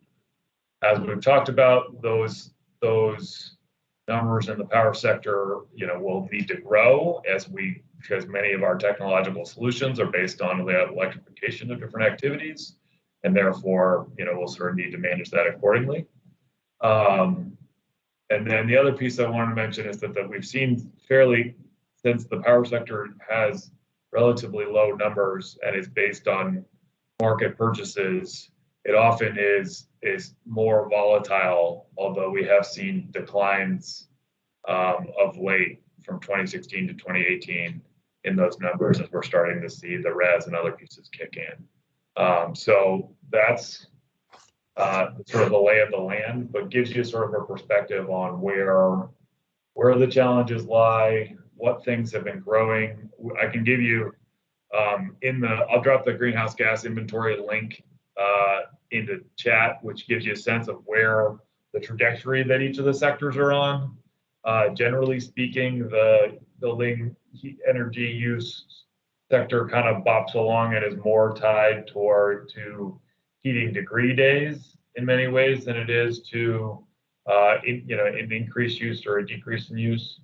And then transportation has generally been increasing over time. And then the power sector, as I mentioned, has been fluctuating. And then many of the non-energy pieces have stayed relatively constant, although we've seen some increases in industrial energy use over the course of the last 30 years. So I'll drop that into chat, but I thought it would be useful just to kind of frame out and frame the conversation around what our tasks are to try to determine if we think we can most cost effectively get emissions reductions from, say we could get them all from the transportation sector really cost effectively. How much sense does it make sense for us to make that proposal, or does it make do we feel completely bound to the confines of the law? I think we'll have a willing audience, frankly, in the legislature if we come back and say, we can do this way more cost effectively at a much less cost for Vermonters, one way or another. I don't know if that will necessarily be the case, but it's a factor for us to think about. And given that many of these are energy costs that are part of the overall energy burden that Vermonters face, in some ways we're not picking winners and losers because everybody uses each of these forms of energy in some way, shape, or form. So, Peter, I'm taking from this 2 points, and I want to make sure we don't lose your question, your policy question. But first, just from the chart, you know, just loosely speaking, very loosely speaking, it looks, you know, like we need to be proposing policies that, when implemented, would reduce emissions from 2018 towards 2025 in each of these major sectors by about 20%. You know, that your non-energy number is 15%. The others are, you know, getting close to 20. And I'm leaving power out of it for the moment. And then roughly 50%, or 45 to 50% by 2030. And in the 80% category for 2050. I mean, very loosely, that's the challenge in front of us. And I just want to make sure that we kind of get the big picture there. And I wonder whether council members have comments on whether, you know, just as a broad brush statement of the challenge that captures it. Yeah, I think that's a great way to put it, Richard, and the, you know, the sort of reality that we're seeing is 1990 was a relative, you know, back in history is a relatively low emissions point for us in terms of recent history, and 2005 was just past peak emissions for the state of Vermont. 2004 was our peak, and so we really see, you know, sort of when we make those different comparisons, that's why you're seeing numbers that are different than the sort of the straight numbers in the Global Warming Solutions Act. Wanted to give you sort of where we are now to where we need to be kind of comparison. And Jared, does that square with your pathways? It does, and I just want to thank Peter. It's helpful to see it presented this way, and what it really drives home for me is a recognition that I kind of I want to be wary of and avoid an overly rigid interpretation of kind of each sector has to do its own part, because in terms of, I'm really looking at this power line, because, you know, when we do our modeling, we are assuming that, you know, our utilities are going to comply with the renewable energy standard, and therefore, you know, that 0.19 million metric tons or 190,000 tons of GHG emissions from the electricity sector in 2018 is going to decline. We're not, you know, assuming that it's actually going to go up to 0.47 or 0.65 in 2025 or 2030, just because that would have been in line with, you know, previous, you know, relative to a previous baseline target. So I think that, you know, the reductions in the electricity sector have done a lot for us, and that we need to, you know, count on them going forward. And there are still some more progress we can make there, but my sense is that number is going to stay low and continue going lower, and we want that to be the case. But that because of that, the most of the focus is going to have to be on these bigger numbers.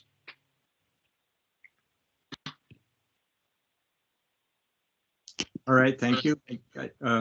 Other comments or questions? I do think, Peter, so I'm going to return, you know, quickly to the point you raised, Peter, and Jared gave a partial answer to it. Question for the committee. If we thought, on the basis of our analysis, that a package could be presented to the legislature that achieved the overall objectives, but which did it in a way that was not strictly meeting the targets within each sector separately. Does the committee think, sure, we should be open to that and we should recommend that to the legislature? I mean, we can't change the law. The mandate to us is to look hard at every sector. But as a part of our recommendations to the legislature, does the committee feel, sure, we could recommend that? I'm seeing some nodding, and if anybody objects to that, just say so. It's early on. We don't know what kind of trade-off we might be, talking about. I would say at this point, we want to retain that flexibility or retain that option. Yeah, although it may be something we want to highlight for some legal analysis sooner rather than later, to ensure that we are on safe ground to do so, because I would hate for us to draft a plan that relied on that and then sought that clarity from the legislature in the future, and therefore then if we didn't get that, would that make the plan null and void? So Jane, maybe let's add that to our list of things to talk about. Yeah, because I've been wondering that too around, the legislature doesn't approve the plan, the Climate Council does. And so the variation that you put forward in the plan versus what's like required in the statute, that's a funny thing, because they essentially gave the authority of the plan approval to the council and are not involved at this point, and how they get back involved is a question to me. Yeah, thanks, Jane.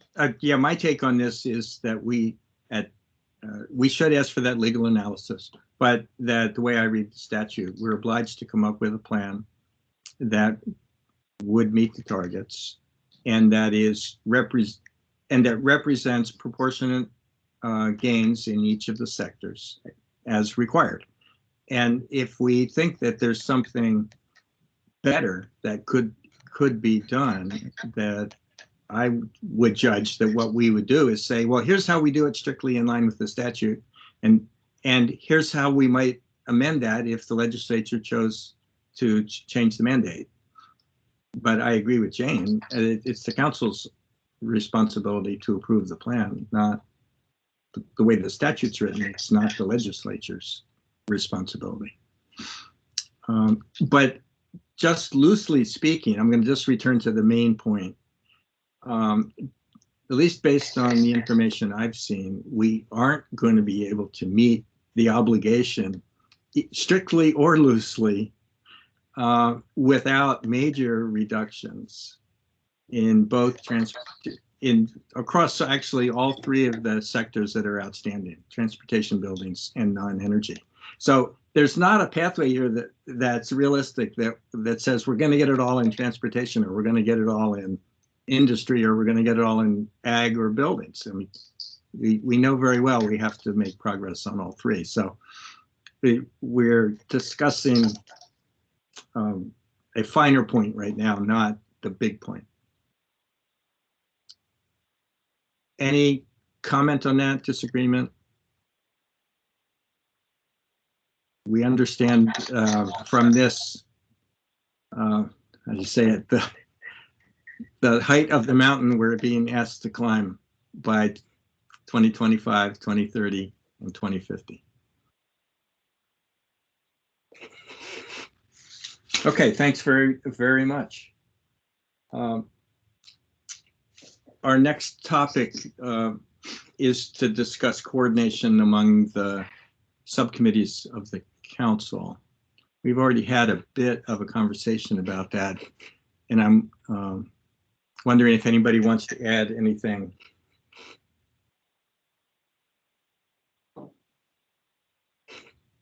We will discuss with the steering committee the question of liaisons with other committees, and we'll get back to you with what we think the best plan for that is. By the way, I'm getting some feedback on the sound, so somebody may not be muted.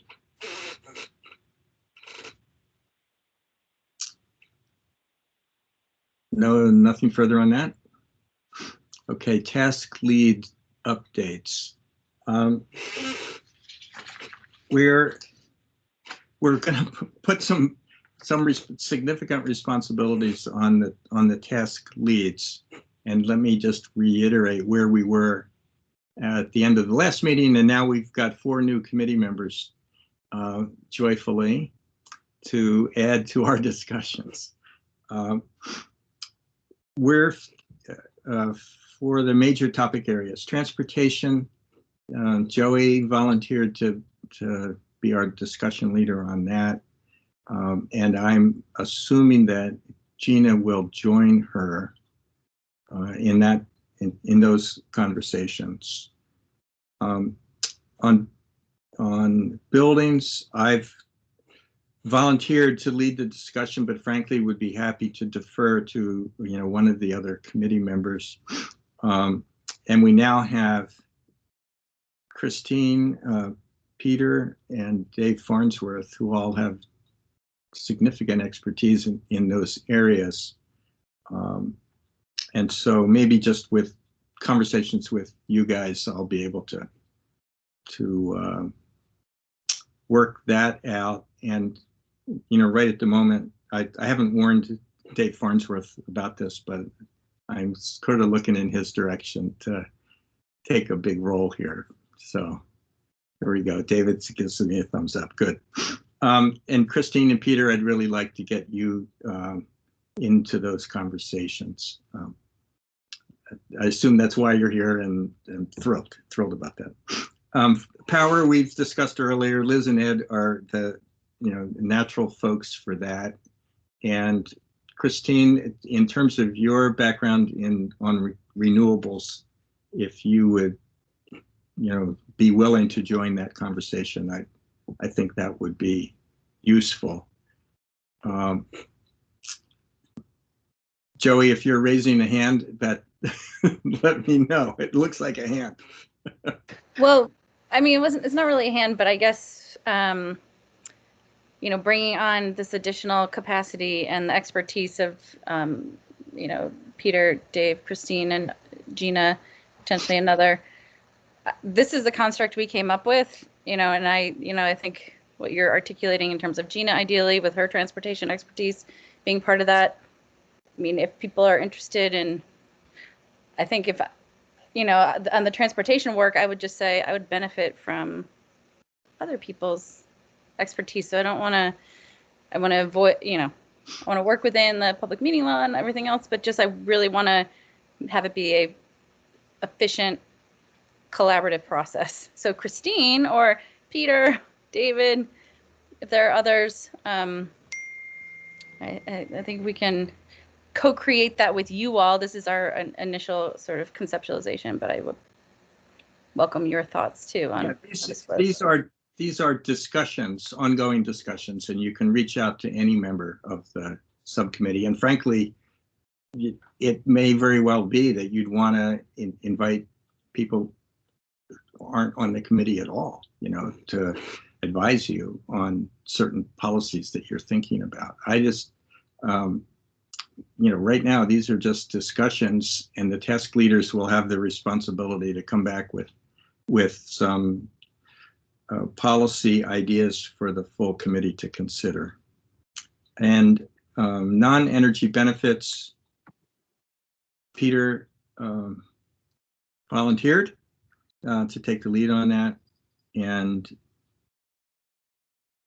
there may be others who would like to talk to Peter about those topics. I am guessing that Adam would like to be part of a conversation about industrial emissions. If other folks have in mind different sectors they'd like to talk to Peter about, just let me know and let him know.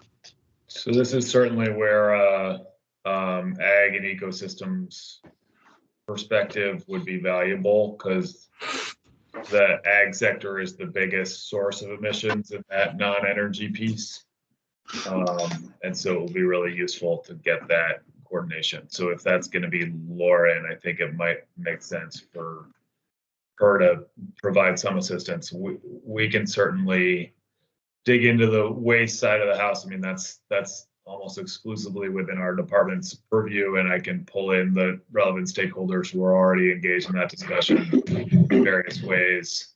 The other sectors are the industrial sector, which, there's some discussion around. We don't have quite the sort of large industrial sources, sort of issues that other places do. And so that's a slightly different conversation. And then the fossil fuel emissions sector is negligible from the perspective of our emissions, and so it's going to be in some ways hard to find any relevant emissions reductions from. But we'll keep thinking about it. But I think I know it's not the sort of big and shiny objects of the emissions, and so we're happy to sort of get in there and get under the hood with staff and other stakeholders. But Peter, they're so technically lovely and interesting and challenging. I don't know. I think there are. You're all welcome to join me. In their own way. And I would just note for folks listening in or other subcommittee members who aren't as familiar with the emissions inventory, when Peter says there aren't major opportunities for emissions reduction from the fossil fuel industry, in the emissions inventory for Vermont, fossil fuel industry really just refers to any kind of fugitive emissions related to natural gas distribution and transmission. Clearly, there's, all of the fossil emissions related to transportation and building are in those sectors. So just thought I'd pause to share that. Okay. And Rich, if I can also throw out too, in response to what Joey said, that we do have other folks from state government. I know, at least I saw Dan Dutcher on this earlier from VTrans, currently from VTrans, Dan Edson from Buildings and General Services, who both have quite a bit of experience with with transportation, and Dan especially as well on the heating sectors as well. So, other resources that we have available. Would add Deidre Ritzer, who runs our mobile sources section in the DEC, is also ready and willing to assist the transportation group as well. Right. In fact, you just anticipated something, Ed, that I was going to bring up, which is that we do have this roster of experts from the agencies, and we should work out. Ideally, we would work out, an assignment where people will agree to be part of the conversations of when the task groups are having conversations. So that you may have just sketched how it should fall out, but I'll ask Peter to make sure that they're made, those advisory roles are made clear. Yeah, I think what we'll probably do is put forward a sort of slate of likely state staff that would support. I will need to check in with the leadership in those organizations about whether or not they have capacity. But many of them are on the line now, and so they are following along and keeping track of where we are. So yeah, that's great. Anything further on task leads? And I guess I should circle back to a conversation we had earlier about what's next. I don't offhand know when this committee is next meeting. Maybe Jane or Peter can tell me that. But it does seem, based on our earlier conversation, that we had concluded that what we'd like to do is do a run through of the, top, I don't know what to call them, the pick hits, the top 10, the most important policy proposals that each of the task leaders thinks is important for the full committee to have in mind, and a little scoping on them about what they would be, how big they are, what the prospects are, for the full committee to look at, so that we can just give each of the tasks some initial feedback on, yeah, we think that you're headed in the right direction, go off and bear down on those. So that would be, something for each of the tasks to be able to come back on at our next meeting.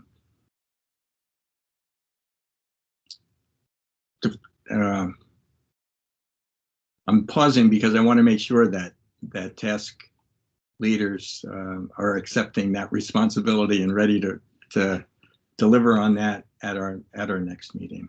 Richard. Liz, your hand's up, and maybe Great. some others. Great. Two things. One, I think I have to drop off for a steering committee meeting, so I'll apologize for that. But unless somebody on the phone tells me I'm wrong, I think, okay, I'm right. But substantively, rather than going back to the helpful but early spitball list, roundtable list that you mentioned, at least on my behalf, and I think I speak for Ed, we've talked, I'd rather narrow or update, however you want to look at it, the focus on the power sector. So when we get back together, I'd rather move forward than look at the old list, because some of what we've talked about, I think, was on there, but I think we were able to kind of focus a little bit more. Agreed. Yeah, Okay. I did not mean in any way to restrict us to the popcorn list. It's good to refer, but only where it's useful. Great, thank you. Thank you. Bye-bye, everybody. I'll see you next time. I'm sorry to drop off. Thanks, Liz. Thanks, Jared. Richard, one thought quickly,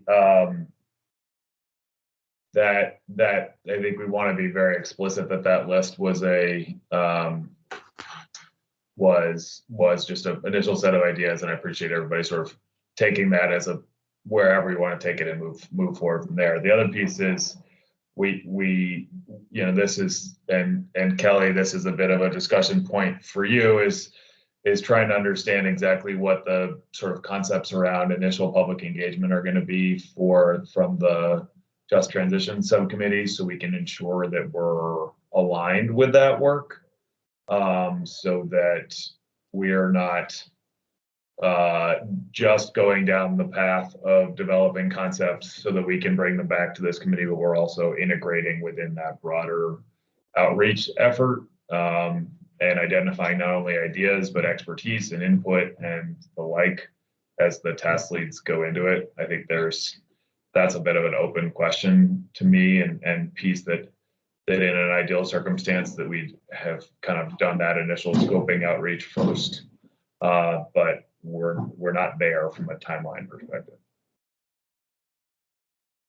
Yeah, agreed. And it seems to me that because of the timeline, what we need to do is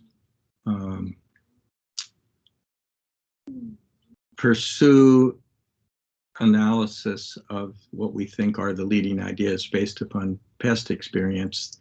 The climate action list that you all have already, the state as a whole has already gone through. And then after we've done that, begin the outreach process to solicit additional ideas and feedback on the leading contenders on our list.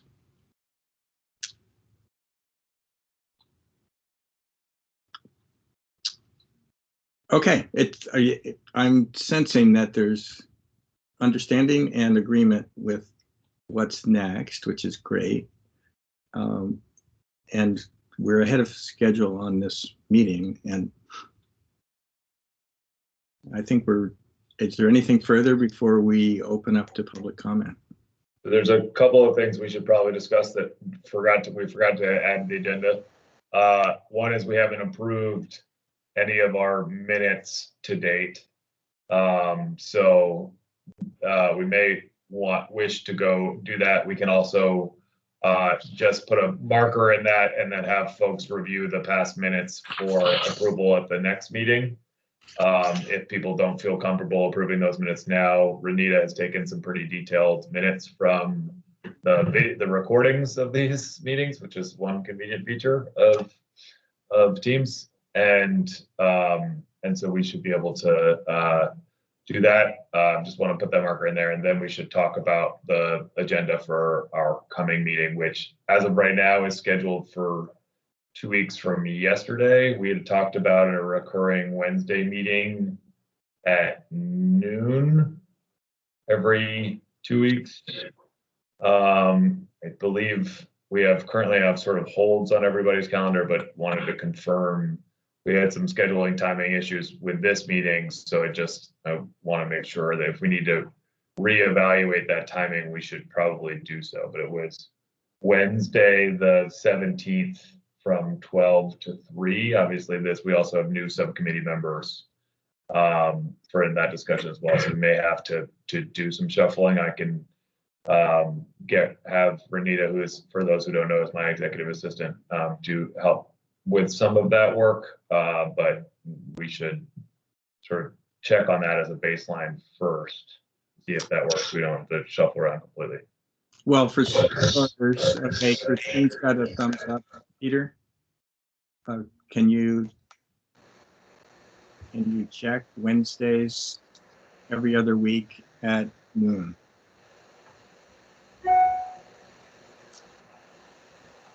And Dave, you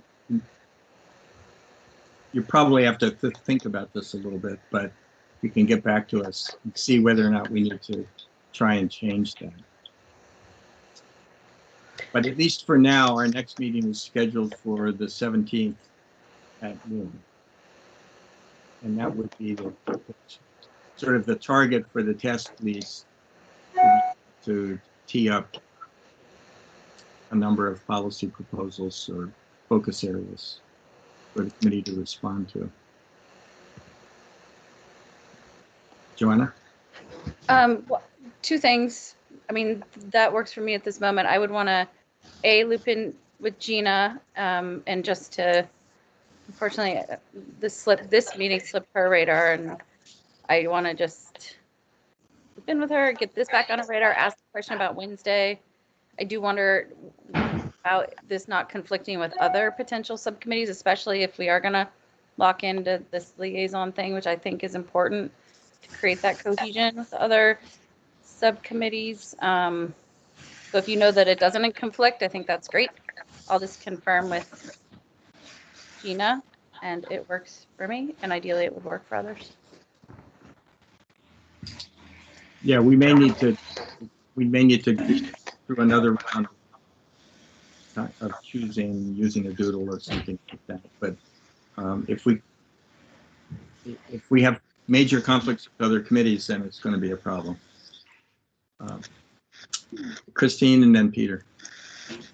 I'm wondering if you could clarify sort of what you would hope each team lead would be bringing into that conversation. Is it a set of ideas verbally, a short Word document that can be shared, a brief PowerPoint, or whether it doesn't really matter?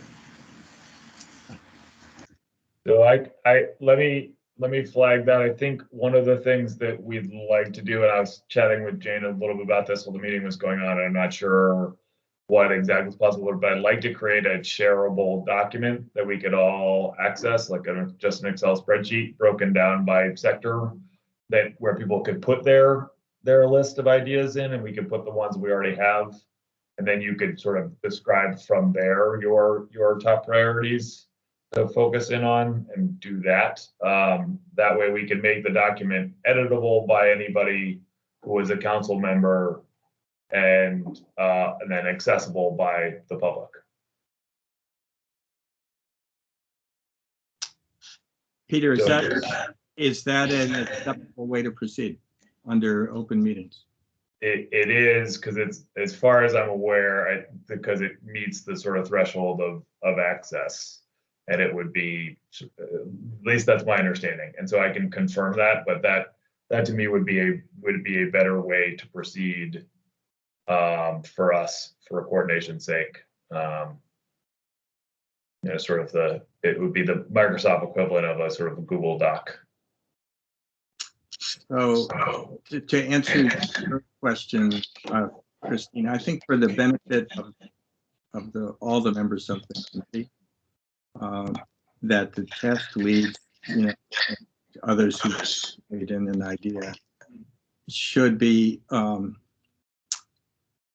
prepared to discuss their ideas, with the full committee in a way that enables us to think about it, not just in numeric terms, but in, policy implementation terms. I mean, it's nice to know something about, we estimate that this many units of action would be needed in order to accomplish this many tons of reduction by a certain date. And in addition, here's how it would work, or here's what we think the implementation pathway is. So but recognizing that we're early on, and we're not looking for highly polished presentations or highly polished detailed proposals. And if you think about a 3-hour meeting covering 3 or 4 major topics, we're talking a half hour per, frankly.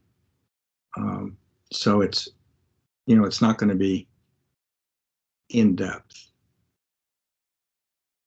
And I think I would also ask task leads, to put in front of us, here are the 3 or 4 things that we are 80% sure have to be on a list of actions.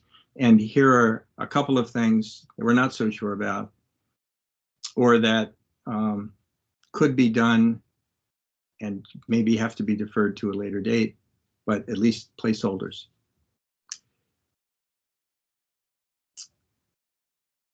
Joey? You're muted. Oh. Sorry? Oh, okay. Your hand is up. That's why I called on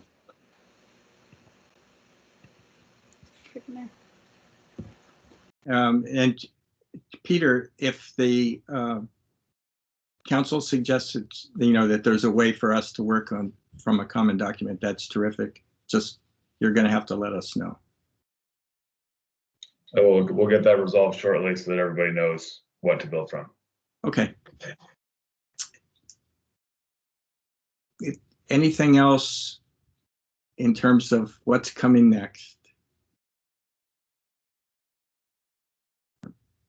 Okay.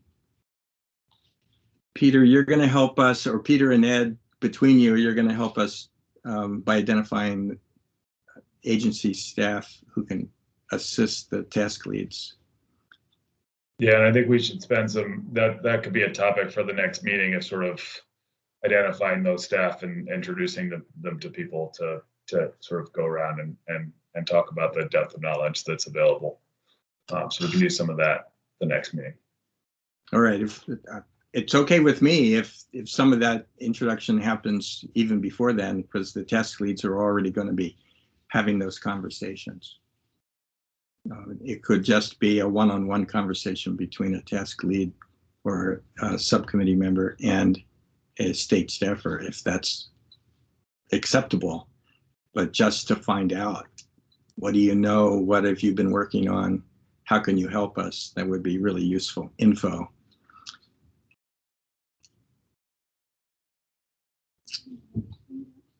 Okay, I think anything else, Peter? You usefully reminded me of a couple things.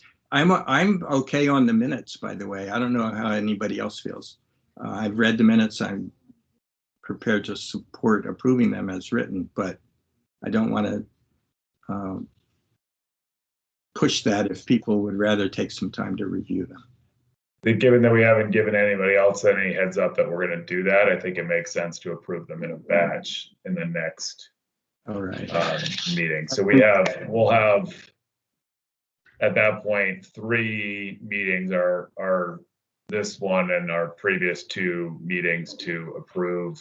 Would anticipate the new members you'd only need to review these minutes, but the initial subcommittee members, if you could review all 3 that are available on the council's website, happy to discuss, to answer any questions you might have as well.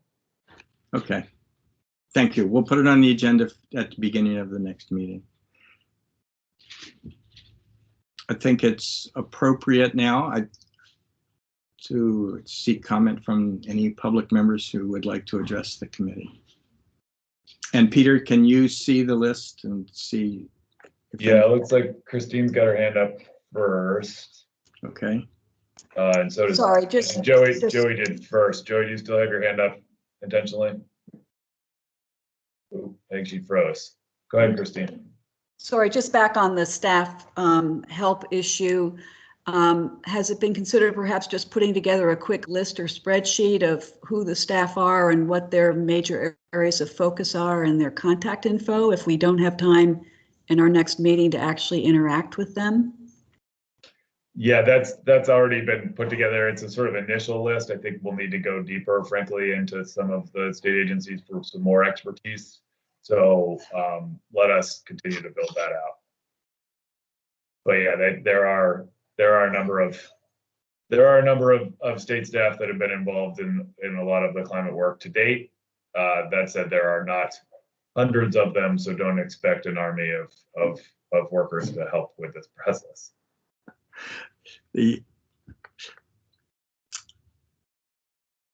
Thanks, Peter. Okay. Any members of the public would like to address the subcommittee? Oh, we're waiting to see. Oh, I see Steve Crowley's hand up. Is there someone else? Steve. Hi, thanks. I appreciate your work here on this committee, and you have a huge task in front of you. Just a little background on myself to introduce myself to some of you whom I haven't met.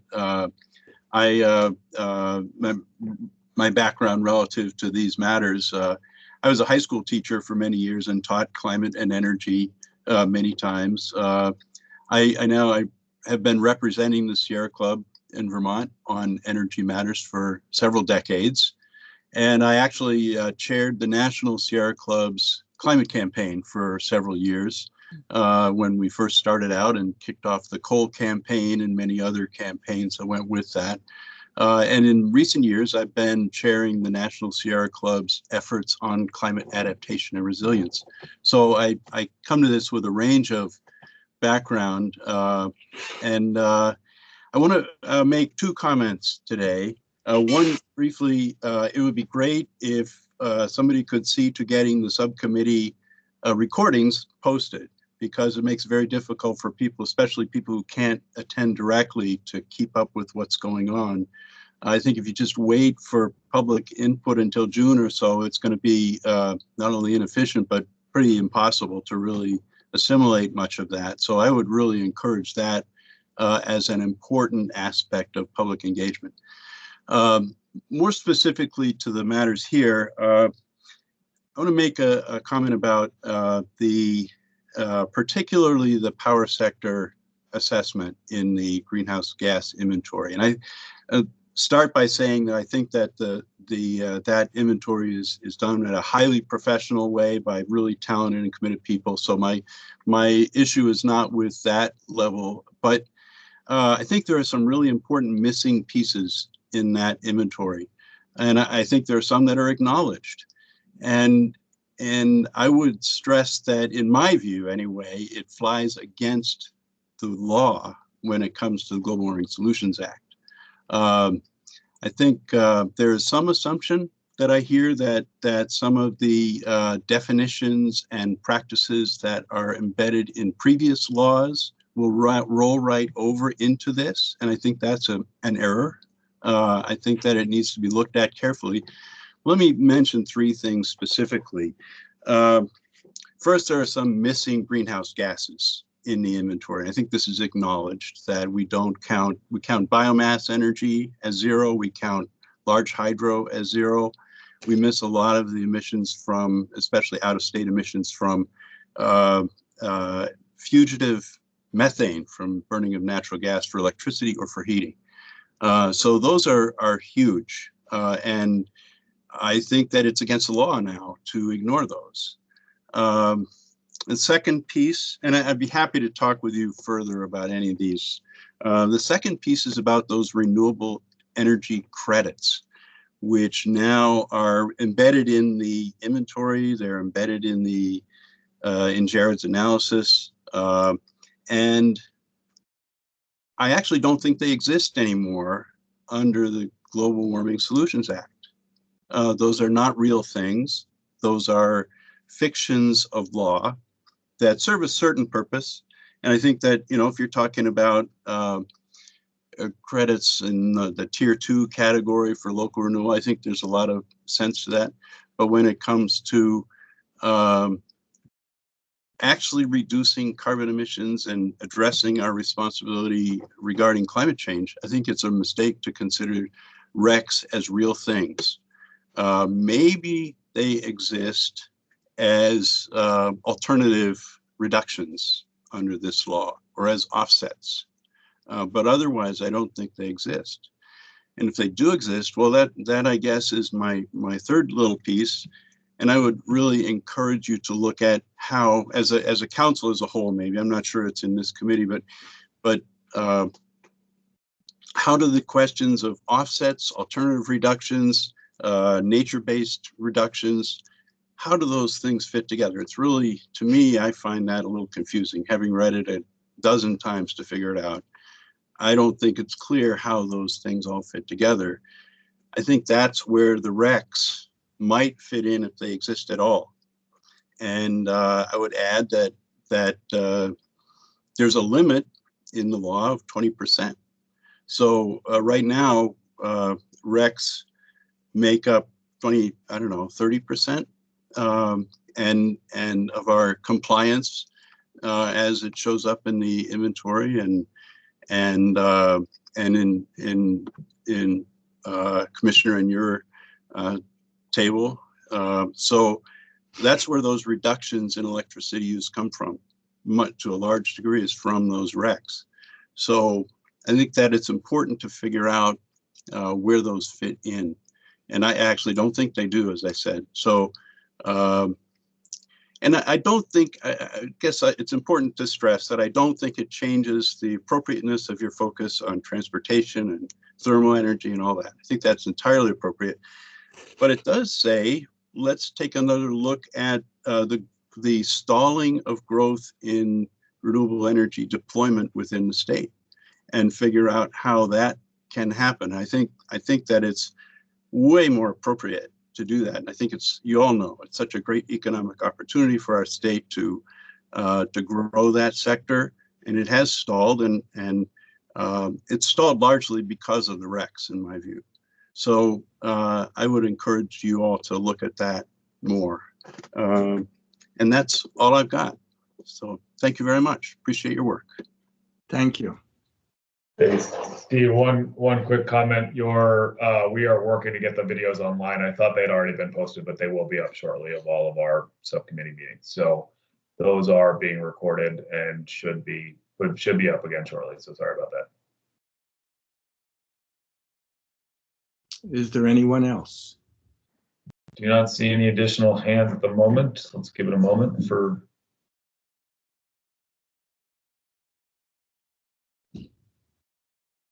All right. Any concluding comments from members of the committee? I'll just wrap it up by saying, once again, it's great to see your faces and hear your voices. And I look forward to being in touch with task leads about getting organized to come back to us at our next meeting. It's only 2 weeks away, so just think about that. And good luck. Anything further? All right, we're adjourned. Great to see everybody. Thank you.